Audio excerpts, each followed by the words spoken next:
Hello, everyone, and happy Financially Lit Tuesday. Thank you all for joining me back every Tuesday at 6:30 p.m., where I bring you news, tips, and tricks on how to wealth up. So, for those of you that are tuned in, go ahead and drop a comment in the comment section and make sure that you head over to the Sipping Wealth YouTube channel so that you can go ahead and subscribe to the channel and hit the notification bell so you don't miss any Financially Lit Tuesdays. Also, make sure that you're hitting the share button so that all your friends and family could go ahead and wealth up with you so that you're not keeping that wealthy knowledge to yourself. So today is another awesome day. So we have a special guest. Her name is Miss Crissy Tutors Warren. So we're going to be talking about next level, like building wealth, scaling your startup, all that good stuff. Hey, Crissy. All right, how you doing? Hey. Thank you for joining me today. So, Crissy is a serial entrepreneur and a vending industry expert.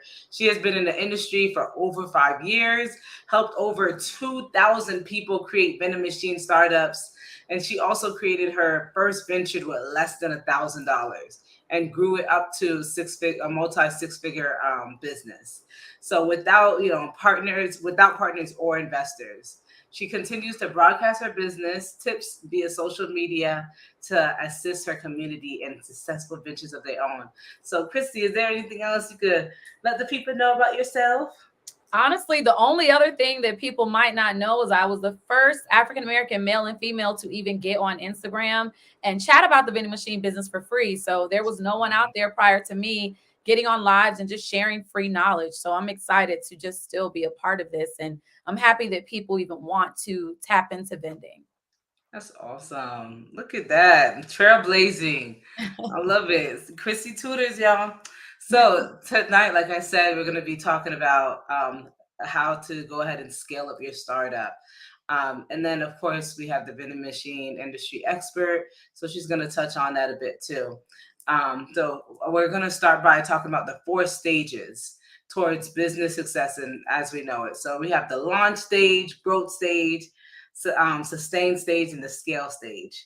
So, Crissy, when it came to you as far as the launch stage, how did you go about that? What put me in your head. Like, what was the thought process for you? Yeah, so in my head, I was like, you know what? I need a second stream of income. My sister's friend kind of put it in my head that he was in the business. So I was like, wait a minute, you mean to tell me like you own real vending machines? Like I thought large corporations owned the vending machines. So I was like, let me go ahead and tap into this business. And I had to really think that I didn't know anyone else in the business. I did not ask him any more information about it. So for me, it was about really building something that I was proud of because when I told my friends I purchased my first vending machine, they laughed. So in my head, I knew to just kind of keep it to myself, do a lot of research. I did a lot of market research, how much I would get per box, and really just figure out if this was something that I could do with less than $1,000 because that's all I had. I didn't have any more money than that. So Right. for me, it was really building and really understanding, can I do this? And even if it didn't work, then that's fine. I only put in less than $1,000. Got you. So I just want to hone in on that launch in the beginning because a lot of people they're thinking, oh, I wanna own my own business, but I don't know where to start.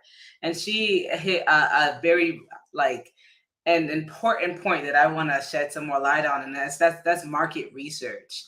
It is heavy that you research the industry that you're going into because you do want to make sure that you are purchase it like your inventory is not too high, you're pricing properly, and you want to see what your competitors and different people are doing as well. You want to see, what are the success rates, what are the things to stay away from, maybe things that you need to do. So, and that's going to take you taking time to say, hey, you know what, let me go ahead and sit back and do some research and not just jump the gun on this one. Yeah. So the second stage is the growth stage. So it's an immediate stage after that launch stage. This is where you go ahead and you say, all right, we did our big launch. What's next? So how was that for you? So I purchased my first vending machine for $650. It was an AP, which is called an automatic product, and I purchased it from online. So there are different places you can purchase a vending machine: OfferUp, Facebook Marketplace, Craigslist. So for me, when I purchased that vending machine, I made my first $550. And I was like, whoa, because online, on average, you can make around like 350, 400 with the vending machine if you find a good place. So for me, I was like, whoa, I hit $550. I didn't have to do anything. The only thing I had to do was go look at the vending machine every week to make sure everything was working properly. And so I said, instead of spending that money, let me go ahead and put this back into my business so that I'm growing, so Yes. that I can possibly do it again. And for me, I was like, let me go ahead and multiply this so that I'm able to do it again. And now I have streams of income passively that I don't have to work for. So that was my mindset. I was like, all right, I did it good. It worked out. Let me go ahead and see if I can quadruple this. That's awesome. Y'all, once again, look, putting the money back into the business. I know when you start your business, you're like, oh, I can't wait until I get to pay myself or take money out. You want to continue. This is the growth stage. This is not time to start pulling money out. This is the time to maybe, if you need staff, if you need more raw materials, if you need a course to grow, whatever the case may be, maybe a coach. Always have to make sure that you have the right mentors and coaches. Maybe you need those investments. This is the time to do that. Not, oh my gosh, I'm ready to pull money out of the company. See that first 500. How long did it take you? A month? That's over the course of Yeah. a month. Yeah. $550 in 1 month. Okay. In 1 month, she already Yep. made her money back in 2 months Yep. of her initial investment, and that's just the first month of, oh, people noticing. Look at this machine here. All right, like, so definitely that's awesome. So when it came to scaling, you have your first vending machine. You're making your money. You spent 650 on it. How was that? What did it take for you to say, hey, how do I move to the next level? How do I go about getting more vending machines? Like, what was So that? great question. So it happened on accident, honestly. So I got up to about 5 vending machines and in 5 locations on my own. No one helped me, nothing. Just Wow. really groundwork, going into these places, asking if I can place my vending machine, being extra friendly because I'm just that type of person, right? But even if you aren't super, even if you're shy, you still can find ways to find locations without going up to the owner. So this guy was like, Crissy, you're getting locations left and right. Can I purchase a location from you? And I was like, of course. How much you want to give me? He was like 350. I was like, oh, okay, cool. And the only reason I gave him that location was because the vending machine that I had in my storage unit, I couldn't get it fixed in time. And the guy really needed one.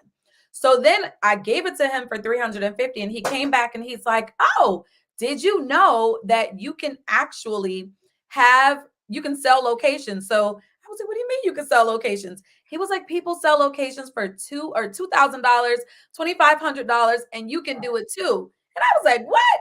So I got into the location business, and that is when I hit my first $50,000 in this business. Wow. And how long did it take you to do that? It literally took me less than a year. Once I got into locating, it took me less than a year. Gotcha. Y'all, this is definitely big. And Crissy, how did you get your start? Like, this vending machine, because you told me before this on off air and everything that you were a teacher prior to this. Yep. So Yep. this is while holding a full-time job, you're doing all this, right? Yep.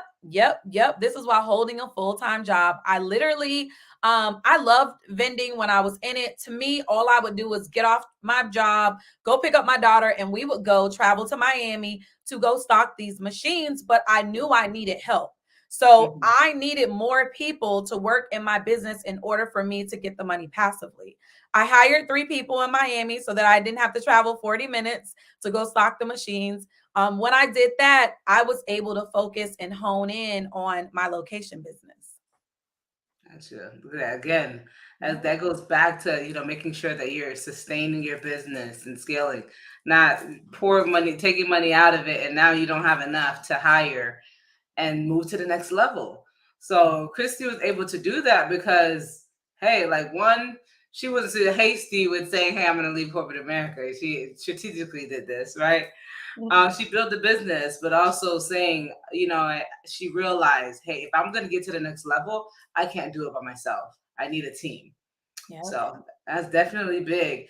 So do you recall a moment where you started to feel like the real like success and like fruits of your labor in your business? Man, I love that question. So for me, um, even though I even though I was able to build a multi six-figure business, I still don't really feel successful. And when I Mm, first hit my first six figures, I was like, whoa, this is a lot of money. Like, this is good. But then, and for me, I didn't even spend my money. I'm a saver, I'm very frugal. Um, so I had a lot of that money saved, but I still didn't feel successful because mm, I was in other rooms where people they were doing six figures a month.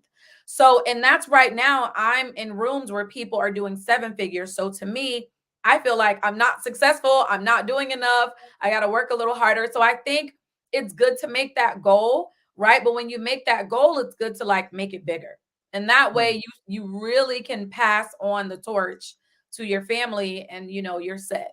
So I'm trying to work all I can right now while I want to work. So I'm gonna actually kind of turn on that. You said you're trying to work all you can right now. What's your end goal? Oh, that's a good question. What is my end goal? So I create my goals by months, and then I'll create it by years and then 5 years. So my goal this year is to hit seven figures. Gotcha. Nice. Cool. Yeah. 7 figure year. Okay. So what was the tipping point when you realized, yo, like I cannot like did that particular moment happen, or did something happen where you're like, oh, this is exhausting. Maybe you're on your way to Miami and you're just like, I can't do this. Like what was that moment? Oh, good question. So no, it wasn't that. It was actually I was in my bed. I think I was on the phone with my sister and I was talking about my goals and my plans, and Mm, I started to feel like a cramp, and I had all this stuff to do. Um, I didn't have an assistant at the time, and I just felt like, oh my gosh, I might need to go to the hospital. Like, and what I realized is I was stressed. So I hired an assistant. This had to be 3, 4 years ago because my mhm. assistant that I have, I've had her for 3 years. So I hired an assistant, and that's when I really could breathe. And so to Right. me, that was like, wow, I realized that I can't do it on my own. I needed a team that's going to help me grow my business. Yes, absolutely. I can definitely relate to that with just feeling like, oh my gosh, like there's no way. There's no way I could like do all this. And I'm grateful for Jocelyn. I remember it was like when did she come on like after like the pandemic and everything like that. And we're just like almost getting ready for tax season, trying to figure out, oh shoot, I go into another season and not have an assistant on board. Like, there's no way. We need to have that in order to really keep up that customer service and that customer experience, and make sure that my clients have a great experience overall. Yeah. So it's definitely necessary. Yeah. Should a business owner scale aggressively, cautiously? Like, how could they go about scaling? Like, as far as like what it yeah, how can they go about scaling? Um, I would say it depends on how much workload they have. I'm never one of those people who I say, get up, this AM in the morning, go to sleep at 5. You don't want it enough because I've been there, and also being a single parent, it's so hard. So Mhm. I honestly say move at your own pace because that's what I did, and do it with having fun, because if you're getting into vending for the money, you're going to burn out. And I feel like it's not Mhm. with vending, that's with any business. Yes. You have to love it. You got to know that no matter what, no matter if I stop losing money during the pandemic, I didn't know what was going to happen. Obviously, I had clients waiting for locations, clients waiting for machines. My money was tied up there. So for me, I was like, listen, oh, well, we're going to just figure this out. And what it ended up happening was I got more locations than I'd ever gotten um, without not having a pandemic. So my location business really skyrocketed around the time, like right after the pandemic, because owners were calling me wanting locations, when prior to that, I would have to call them and ask if Mhm. we can place our client's vending machine in their location. Gotcha. That's definitely big with just making sure that you're going at your own pace. I feel like social media does a number on us with like all the visual stimulation with, oh my gosh, you're not doing enough, or you're not moving fast enough, or you should have been a millionaire yesterday. Like you need to stay up 24 hours every single day. And so but I definitely hear you, Tiring. like make sure they have fun. Like, and even with my team, like we go to outings and everything like that, because regardless, like, yeah, even throughout tax season, we make sure that we take different moments and times to say, hey, we're gonna go out and go to the river walk. We're gonna do these different events throughout Jacksonville, to just kind of one, connect with one another and also have fun. We're gonna go into the office, and now we have like donuts at the office, and we're giving out to our clients, and we're relaxing, we're chill, because at the end of the day, like, one, we see each other more than anything else. We're interacting with each other so much, and it's like, if you're gonna make this a part of your life, you want to enjoy it. Yeah. Because of that burnout, it is very easy. It's very like I would say, the complete opposite of taboo when it Right. comes to people feeling burned out by what they're doing because they're truly not passionate about it. Mhm. Yes, tired moments happen, but ultimately making sure that, hey, you're having fun doing it. I definitely like that point, Yeah. Chrissy. That was good. That was good. So some signs to say that, hey, if you're ready to scale up next level, you've proven a concept and a reliable framework. Now, this is big. A lot of people are like, hey, I'm ready to franchise, or I'm ready to get to the next stop. But it's like, have you actually gotten down your product cost? Have you actually gotten down your concept and framework? Like, what does your controls look like? Because if you add more and more, you're just kind of snowballing the mess. Yep. So, do you have any experience? Like, what is one of your like aha moments, or like, oh shoot, moments in business?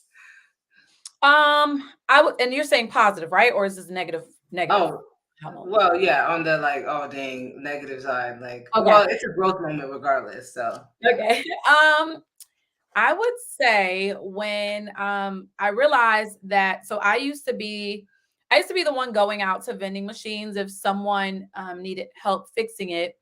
And then I hired a guy to help me do it. So if you owned a vending machine, we would be the one to help you fix it on the phone.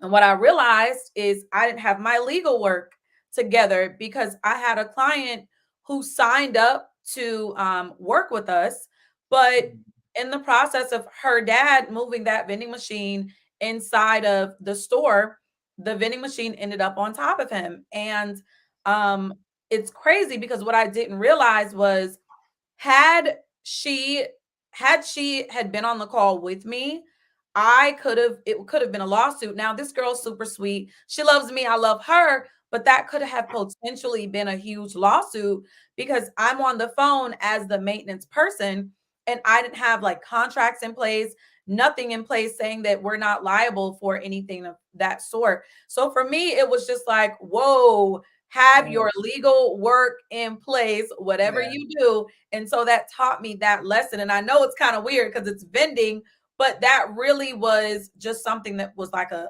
pivot in my business, which is have everything in order. yeah.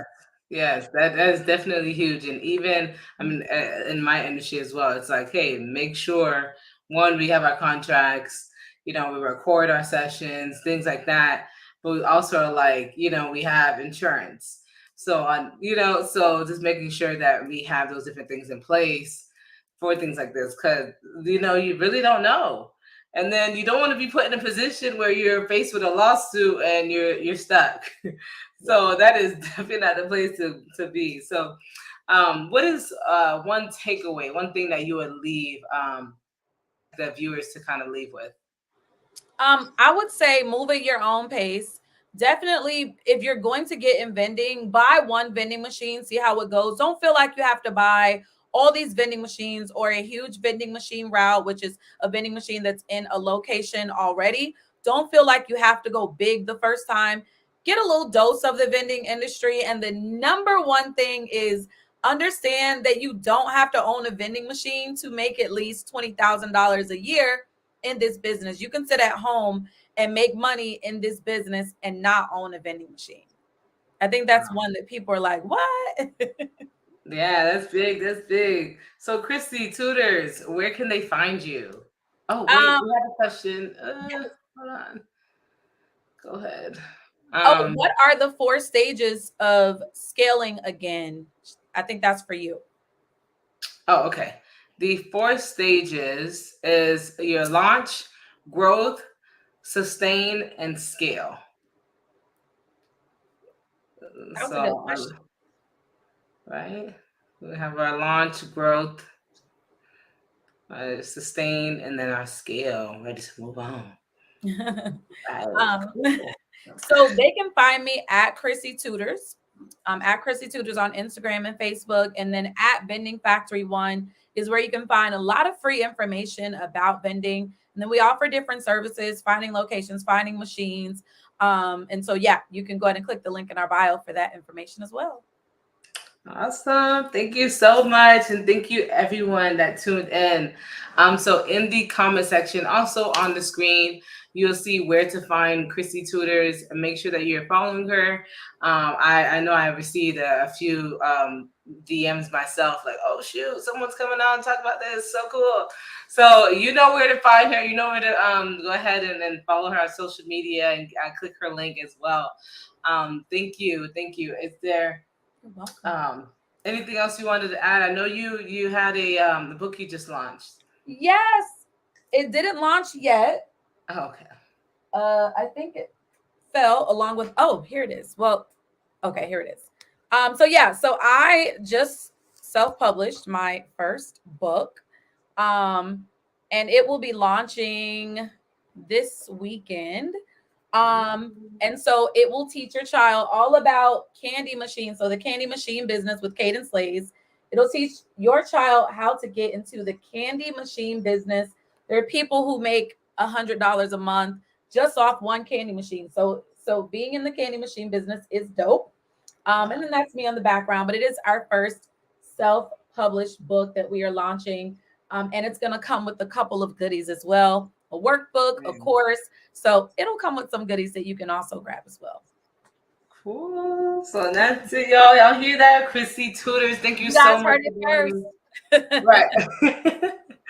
Thank you. Thank you. So Thank everyone, next we have Financial Lit Tuesday, another episode next Tuesday at 6:30 p.m. Like I said, when we bring you news, tips, and tricks. Thank you again to Crissy Tutors. And thank you all for tuning in for another episode of Financially Lit Tuesday. Bye. Yay.